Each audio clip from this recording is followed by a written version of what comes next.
Africa to a broad we rise, with hope burning deep in our eyes. Who we are action takers, new beginnings, future creators. Join us now, take that step so bold. Together we build a story yet untold. We are the mothers and the fathers, carrying dreams across the waters. From the motherland, we cross the seas, chasing hope, chasing destiny. Life was heavy, the load was strong. And we are live. And we are live. We are live. Hello, everyone. Yes, we are back again today. Yes, so Okay. Good morning, good afternoon, good evening, everyone. Our wonderful family, audience. Woof! It is another Monday. For those waking into Monday, I wish you a very successful Monday. For those of us ending our Monday, I thank God that the Monday is over.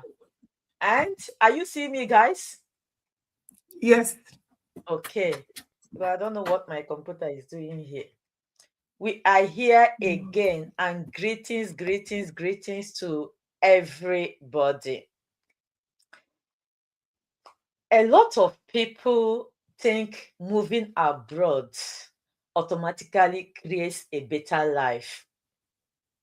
But what they don't always see is the adjustment, the pressure, the moments where you are trying to stay strong for your family while figuring things out quietly. So today, we are not here to impress you today. We just want to have a real conversation with you. What does it actually look like to live abroad, raise a family, and try to build stability at the same time? And the question is it sustainable, or are we just learning to cope?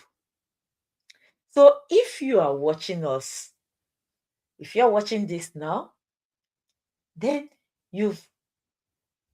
I mean, if you're watching us from abroad or you're watching us from your home country,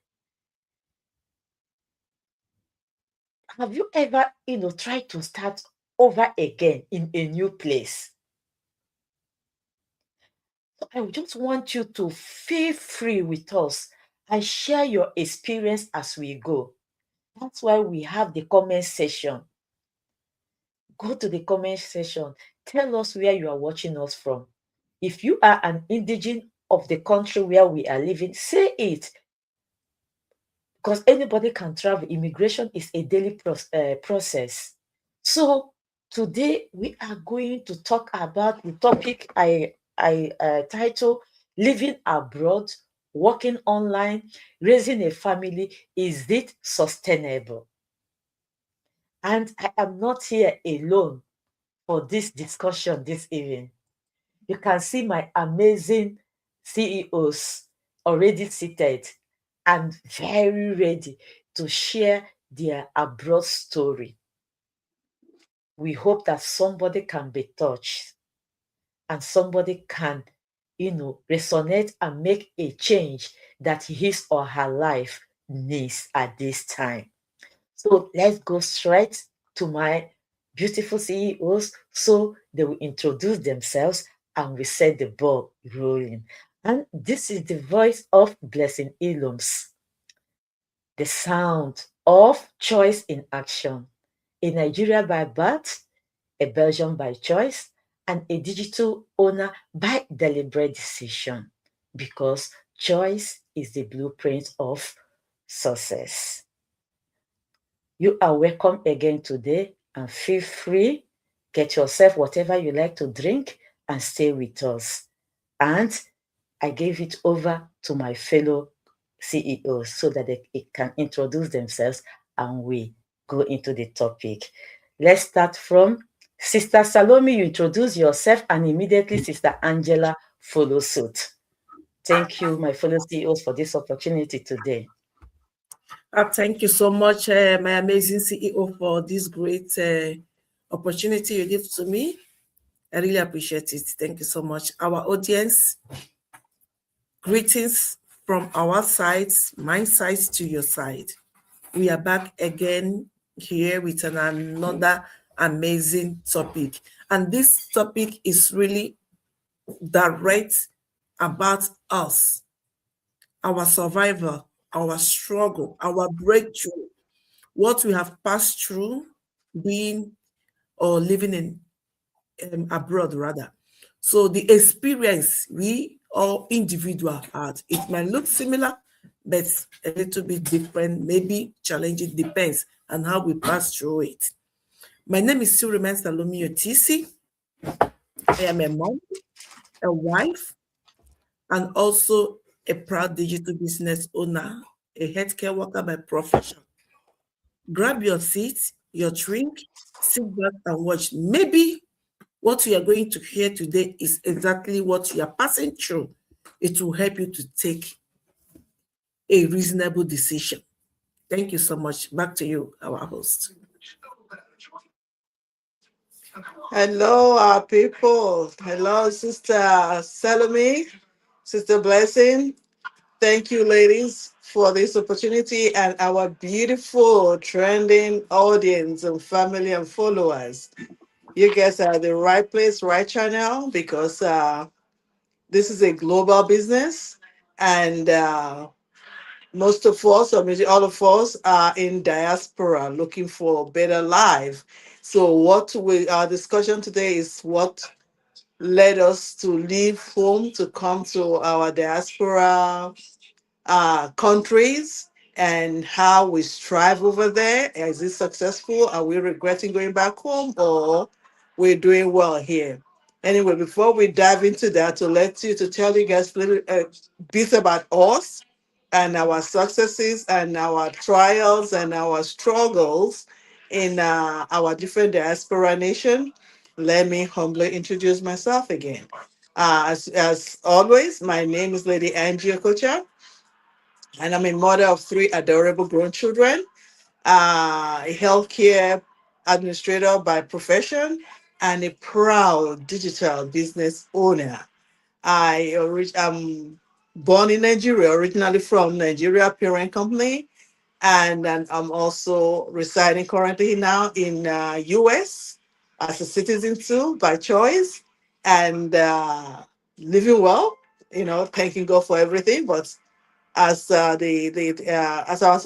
panel goes on, you guys will hear more about us and how this business has come to really help us and giving us a new trend of resources, which is why we come every day here to also share our resources, because they say if you find something good, share so that other people in your shoe can also benefit from it.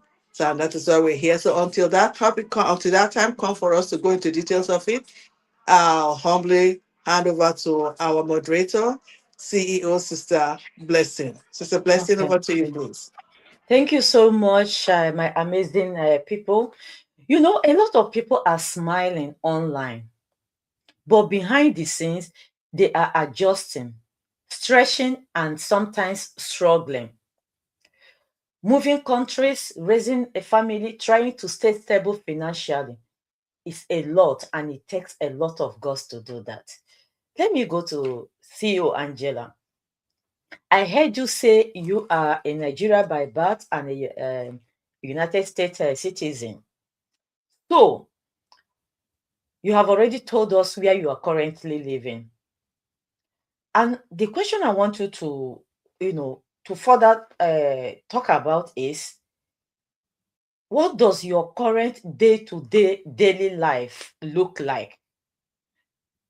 What does it look like? A mom, you're working, and you're also a digital entrepreneur. So can you just give us a little peep into your behind the scene, your day-to-day activity? Thank you, my moderator, my wonderful Sister Blessing CEO. Yes, my people, if you got most of you that have been following me, have heard my videos and stuff like that. How my day begins every day. Like I said, I'm a healthcare administrator. It's like I wake up very early in the morning, which I want part of my whys. Wake up as early, and as a healthcare administrator, I'm on call 24/7. So I get up very early, take the commute. I like to commute because driving traffic, traffic is so horrible that you prefer to commute. By commuting, you go very quicker, and you don't go late to work. So I always, to be very specific, get up from my bed at 4:30 a.m., start prepping for 9 o'clock job. 9 a.m. because they call it 9 to 5, but it doesn't pan as 9 to 5. And I commute 2 hours and 45 minutes exact, to be precise, going and coming. So my people calculate that out of 24 hours. And I'll get to work. I'm not doing the 8 hours job. I'm doing more than 8 hours job. So I'm going to work. I'm on my phone responding to emails, responding to issues before I get to work, solving problems, and again, you're having due dates, mandations, things, taxes that you are not privy to. All of a sudden, you saw, I see on my email, and I have to respond to. So these are the helter skelter issue that's going on. And again, everybody know that in New York, they say New York is a city that never sleeps. So you don't even have the luxury to say you want to sit down on a dining table and eat. No, you eat as you run. So this is my day every day. Waking up as early as 4:30 a.m., prep myself, leaving my house at 6 in the morning or 6:30 in order to catch the bus, catch the train, catch the boat to go across to the other side of the borough and walk. Mm-hmm. My goodness, it's very, very tedious. Okay. And thank God, like I said, it's Yeah. very tedious. So I'll let my CEO I take I, over. I see you are United States, you live in New York.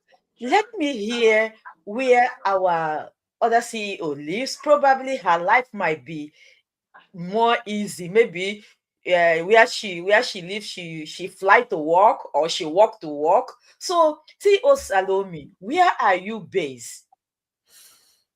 Oh my gosh, thank you so much, sis. Um, I based in Belgium. Yeah, Belgium is quite, I can imagine. So you it's don't also have any problem waking up and going to it's work the also a time you busy like. small land in Europe. Oh gosh, every day busy. It's everywhere. Rushing Mm-hmm. to work and be on time and make sure that things are okay. Anyway, my daily life is like just like other people's normal life. We are used to be waking up very early in the morning and prepare, do whatever we can do, and start going to work or rush to work. However, we see it, and depends on the hours you are going to work. For me, I just have something like 2 hours sometimes on my routine, just 1 hour different of each other. When I have to start working at 6 o'clock, I have to rush. 4:30 or 4 o'clock, I'm already awake.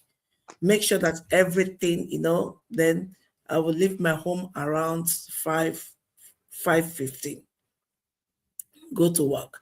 But thank God it's not that far from my home. It's just 20 minutes driving, I'll be there. But in all said and done, no matter how I see it, I give thanks to God because it's better now than before. Mm-hmm. Years back was hell for me. When my kids are still young, I have to, first of all, drop them to school before to start my day at work. My life was always rushing, rushing. Sometimes I will be 30 minutes late at work. Sometimes I would drop my kids at the front gate of the school. The school is not even open yet. Waited until I felt praying for one person to make them two or one adult. I would just handle that person, my kids over to him or her, and begged the person to take care of him or them, depends. Maybe the extra 30 minutes before I'll be Sister able to Salome, rush. that is the dilemma of mothers, parents, Yeah, Yes, I that had come in wanted, the diaspora. I That said is yes. the I had dilemma. wanted to ask her now.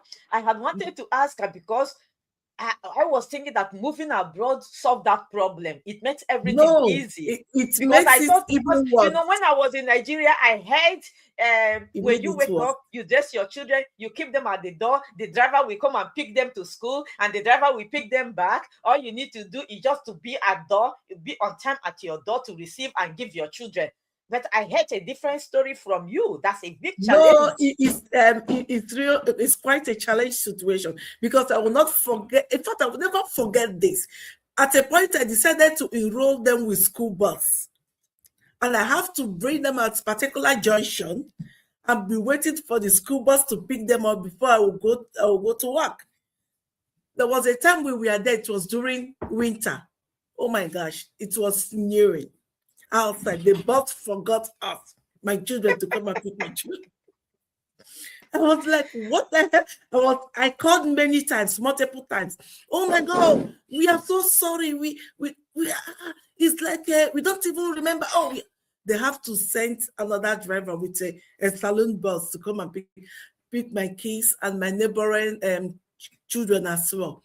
After that moment, all of us, including my kids, was under new cold.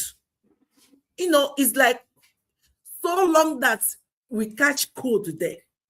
There is And how did you do at work? Was that not a challenge at your place of work? more than challenge because I had to call my manager to explain the situation that I might be 1 hour, even 2 hours late because my kids is still at the bus stop. There is no way I will let them there, because that street is a busy street up to date. In fact, I was like, I could remember the bus came around 9 a.m. 9 between 9 and 9:30 a.m. while I'm supposed to start work on 7 a.m. After Sister that moment, Angela, I said no. I have already, judging from what CEO Salome have said, I can already see challenges. Before I come to you, I will remember once I paid somebody to pick up my child. The school then was just in front of my house. Do you know that this nanny man would lie down at my couch, sleeping on my couch, while the school continuously was calling me, and my daughter was just a toddler of about 3 years. Good 18, it was evening duty. I just went on my break with my scooter, thinking that nobody noticed anything, and I came just from my work and picked my daughter, and then open my door. No, and I thought the man did not come or something was have happened to him and he could not call me. No, and behold, the person that they gave to me to be the nanny of the day was busy snoring on my couch. Like I said, that is the dilemma of parents, And like Oh, I earlier introduced, thank God my kids are grown now. But when they were young, Okay. the same thing you guys went through was what I went through. Because that time I exactly. wasn't, It I wasn't was still easy. in school at the same time, working as a CNA. You know that my kids were enrolled in the government daycare, and the period is 6 o'clock, 6 a.m. to 6 p.m. And I work the evening shift because I go to school in the morning, and my evening shift is 3 to 11. So, and whenever I go to work, they will tell me my break is second break, and second break is 6:30 to 7:15. Meanwhile, daycare closes at 6 o'clock. So every Mhm. time I pick up my kids very late, the daycare lady will like, you know what? She doesn't even want extra money. She's just like, you need to come take your children right As now, or I'm going to call the cops. So that was a awakening call for me when he says he's going to call the cops. And how old were my kids? 3 and 5. Oh yeah, Then you see, my boy, 3 and 5. I say, my goodness, what my is their my my mom? 5-year-old, two of them see cops as friendly people, look up to them. Now, can you imagine the trauma to have them stay in the prison waiting for me to come? I literally had to go to my nursing administrator, director, say, ma'am. And that day it was raining, thunderstorm and hailstorm here in New York. I was coming from school, drenched in the cold. I get to my workplace around 1:30, and I'm to resume 3 o'clock. But I just came to speak to my director. Tell my director, please, I don't mind floating anywhere, but when I float, please tell them to give me first break. Because first break is 5 o'clock. mm, Tell them to give me first break so that I can go home. I'm not going to eat. The rest of them are rushing to eat it because they say first break get the best meal, second break get the leftovers. I say, I'm not after food. I just want to go pick up my children from daycare, government daycare, to a private daycare that will hold them from 6 o'clock till 11:30 when I get off. um, So this is my dilemma when I was here Life was before before my parents came, you know. yeah. Then by the time they came, they were already grown. They were already in elementary school. But my daughter was one that enjoyed my mom. My goodness, but we thank God for it because now they are grown, they're well to do, and I bless God for their life, and I bless God for my own life too, because I ended up finishing my college. And just to shout out to my director, then my director was very, very empathetic because she saw me drenched. She was like, Angela, what are you doing here? Your shift is 3 o'clock. I said, yes, ma'am.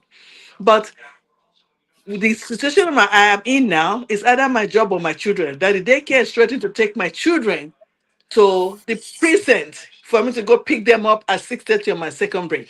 So this is why I came straight from school in this rain pouring cat and dog.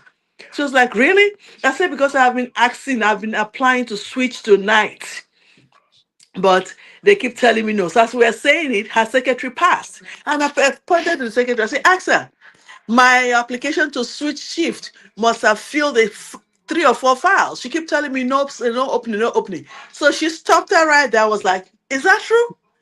We have opening. What are you telling her? That instant, my people like me know, but at the same time, people are good.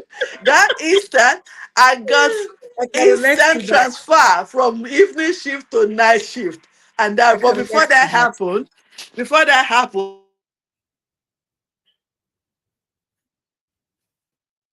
oh, it's Oh, it's locked. like we are losing our sister. Yeah. Yeah, But our audience, you see, today we are not reading script for you. We are telling you our life stories. exactly. So, but we are getting somewhere. We are getting to the point where we will ask ourselves, what really changed? Did all this experience, what did it do to us? Personally, the CEO that was talking is talking about shifting to night. That's exactly what I did. She is living in the United States of America. You heard her. I am living here in Europe, in Belgium.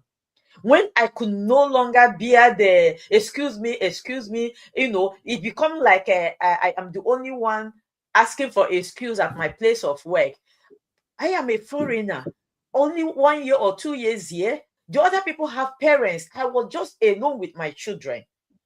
Mhm. And every day, and unfortunately, I one of my child was diagnosed with a disability, making it they say double wahala for Jackie body. Oh my God! So it was not with a clear eye that I also went to request for a night shift. I did the night shift 10 good years until now. My children Oh could take care yeah. of themselves, go to school alone, and I did not change from my night shift because I really wanted, but the consequences of night shift started telling on me. I could not sleep. In short, let me not bore you with my symptoms of exhaustion that led me to do what you see me doing here now. I hope our sister can come back. So let me continue the question with Sister CEO Salome. So we have really shared a lot of emotional stories here. So it has not really been easy with Not us. happening. You are married, you have a husband. Sister Angela did not tell us, but at a point her parents have to come to help her. Personally, I was here alone with my children. So you can imagine the emotional trauma.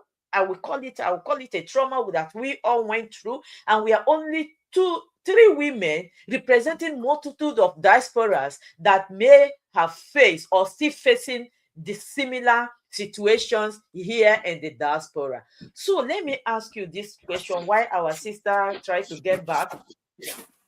How did your experience affect your personality?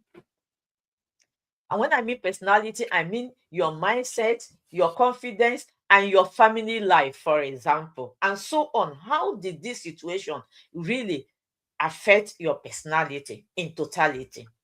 Just share what you can share, and what you cannot Anyway, share, just leave it. the situation of being alone is a mom with 4 children. It wasn't easy. Back home we have family helping, and sisters, uncle, niece, everybody will come over and help. But for me, in my case, nobody helped. It's only me and my husband. Have I done night shift before? No. Was I Lucky you. sleep like a baby?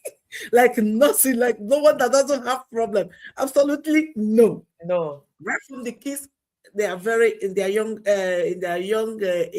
age. I have to be waking up every night. In fact, those night evening hours is the perfect time for me to do the things I want to do, to tidying up my home, to make sure that I prepare their dinner, their breakfast before to go to work the next day. Packs all their lunch bags for school, make sure that everything is okay.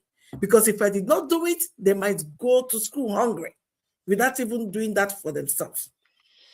And not only that, comes back from work, from my garage. Immediately I opened, because the door of my garage leads to my garden, my backyard. From backyard, then I will go inside.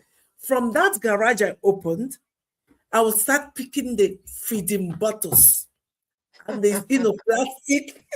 There, from there, my cleaning starts. I've not even sit down or do anything. It's really, I would not say it really puts me in a cage. There was no something like socialization. I cannot go out like I used to. If someone invited me for a party or what, I'll first of all think about my family. If it is possible to bring to go with them. If it is not, mostly I said no, because I've already exhausted. I needed to rest. Going to the party is like adding a double stress for myself. Mindset was not that so balanced. And that was exactly the reason why I was looking for extra income until I found this business I was doing. And not only that, on top of it, I was doing double shift on top of it. So it wasn't easy. But I thank God that, because God sees me through. Yes, I will not say it's my strength. I could remember sometimes some of my colleagues will ask me, how do you do that? I was like, what do you mean? How does this happen to you? How do you cope with 4? That was 3 children, double shift, and I was pregnant for the 4th one. And I worked till 7, 8 months before to stop. I was like, I don't know. I don't know. It's God. They were looking at me, God, you must be strong. No, it's not about strong.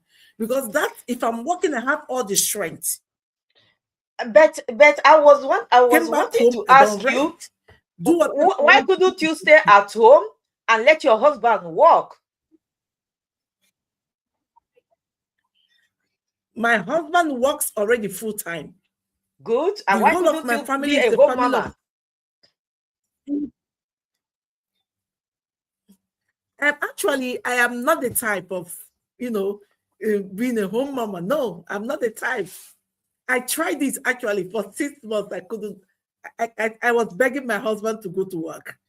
Is it The because first of the 6 months, financial incapacitated, or not at all.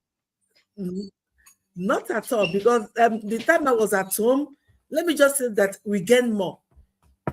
One income with family of three, then the government, at least it's not the same with when the two couples are working. So the financial was good and everything, but I was tired of staying at home, doing nothing? doing nothing. And oh my God, my first child knows how to cry. She will cry at the night and cry at the day.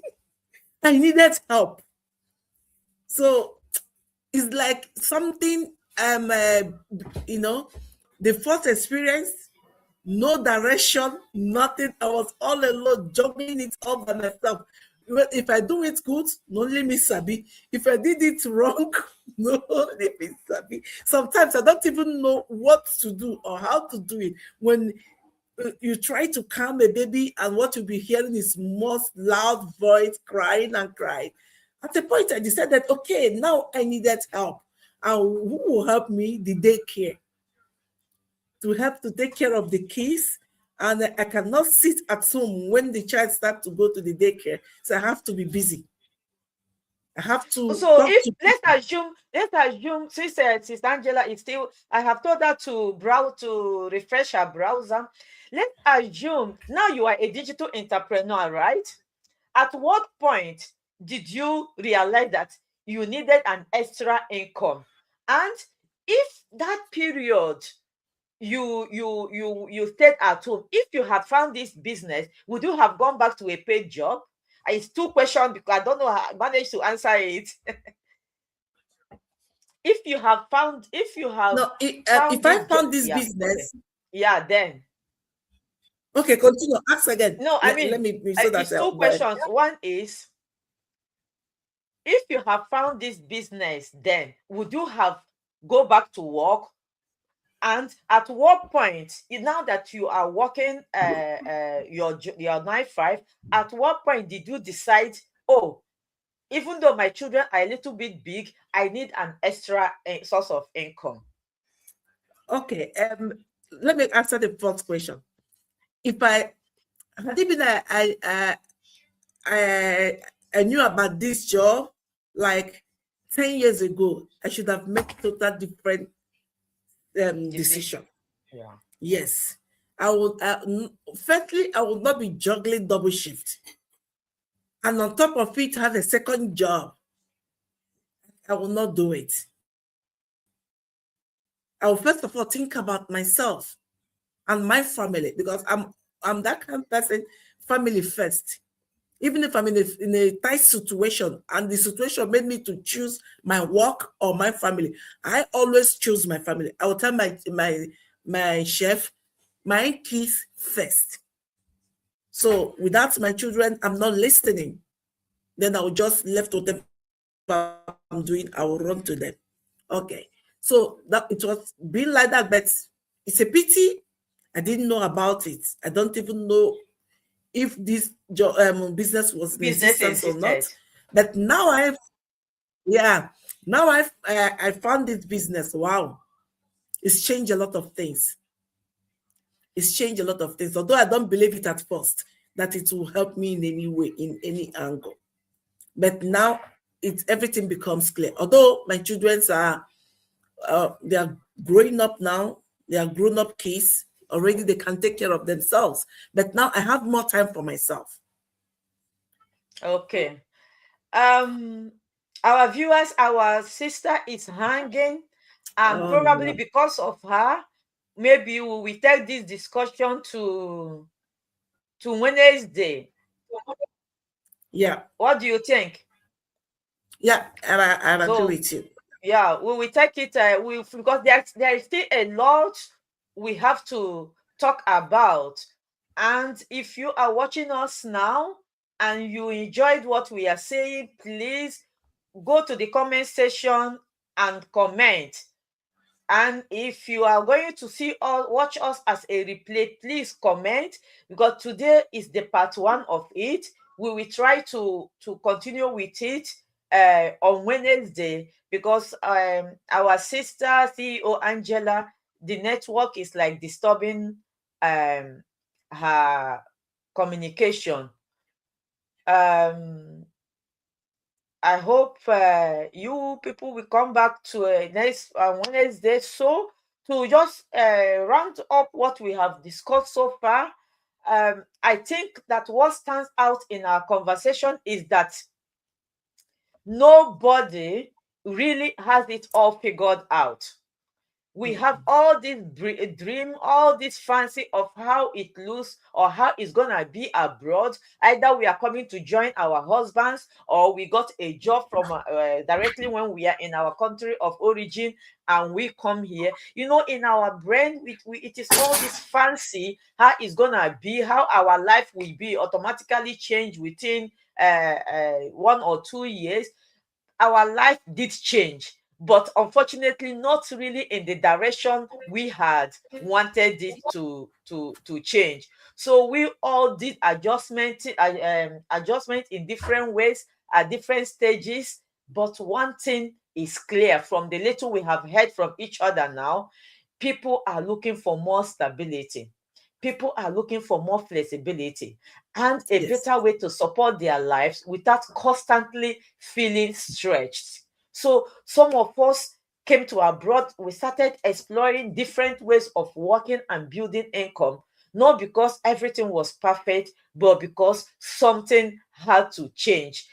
To be sincere, all those years we are toiling, most of us now have teenage children. Most of us now, our children are almost graduating from high school, going to college.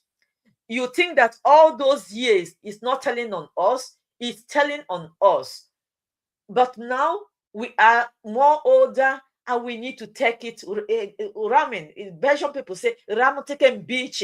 We want to hold some break so that we can be able to live a better, healthier life to enjoy our children. And that is why we decided to take this extra income and more other reasons. So if you want to know, hear more of our stories and the reason we just decided to join this sustainable digital income, be here on Wednesday. Sister Salome, do you just give us a 1 minute CTA and also inform your viewer that we are coming here on Wednesday? Oh my gosh, my people, this topic is very, very, in fact, interesting and amazing. If you are out there, you're watching us right now, don't miss Wednesday's own, because it's gonna be awesome. And that's exactly what you want to hear if you are looking for time, freedom, extra income. We've not even discussed half of what that brought us into this business, because there's a lot of things changes. Some of us don't even know. Some of us came in with different kind of why, and then discover that their why is not it's not even that. It's more than what they think. Okay, so Wednesday, I'm especially invite you to come and join us so that you hear this story to the end. And don't forget to like, comment, and also hit on our website today. Only your name and your email address is needed for you to get more information about this business before even that Wednesday, so that you will start to set up your own digital business with a low cost and all the business, all the tools in the box for you like a package. So check it out. Thank you. Thank you so much, Sister Sheila Fortitina. Thank you so much for being with us. Please, please, please invite your friends. Be with us on Wednesday in continuation of this topic. It's quite a pity that the technology is not yet where we want it to be, and it kept our sister hanging. So by Wednesday, everything will be okay, and we will continue with this discussion. And with that, we say bye-bye till Bye-bye. Wednesday.